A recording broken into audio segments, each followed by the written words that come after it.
તો કેટલાક બાળકોમાં મસ્ક્યુલર ડિસ્ટ્રોફી નામની બીમારી જોવા મળે છે। આવી બીમારી ધરાવતા બાળકોના સ્નાયુઓ ઘસાઈ જવાના કારણે બાળકોને ચાલવાના અને પ્રવૃત્તિઓ કરવામાં તકલીફ આવે છે। આવા બાળકો માટે અમદાવાદમાં એક મેડિકલ કેમ્પનું આયોજન કરાયું, જેમાં 250 બાળકોને ન્યુમોનિયાની રસી આપવામાં આવી। રસીની સાથે મેડિકલ તપાસ ઉપરાંત વ્હીલચેર આપવામાં આવી। ઇન્ડિયન મસ્ક્યુલર ડિસ્ટ્રોફી સોસાયટી દ્વારા યોજાયેલા કાર્યક્રમમાં કથાકાર રમેશભાઈ ઓઝા અન્ય મહાનુભાવો ઉપસ્થિત રહ્યા। સંસ્થાના સ્થાપક ભરત સહના બંને બાળકો આ બીમારી ધરાવતા હતા, આથી તેમને આ સંસ્થાની સ્થાપના કરી। અત્યાર સુધીમાં સંસ્થા દ્વારા વેક્સિનના 3 કેમ્પ તૈયાર કરવામાં આવ્યા।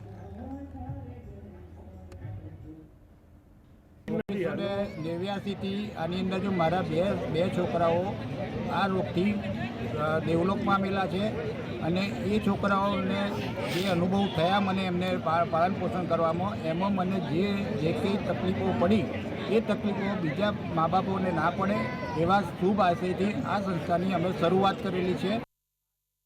વિશ્વ કક્ષાએ જે તે રોગની રસીઓ અને દવા જલ્દી શોધાય ને રસી શોધાતા થોડી વાર લાગે, એમ આ રોગ માટે પણ મને જ્યાં સુધી જાણકારી મળી છે ત્યાં સુધી અમેરિકામાં બહુ જોરશોરથી કાર્ય થઈ રહ્યું છે અને ઈશ્વર કરે તો એનું માનવ ઉપર જ્યારે પ્રયોગ ચાલુ થઈ ગયા છે તો જલ્દીથી આ બાળકોને એનો લાભ મળે।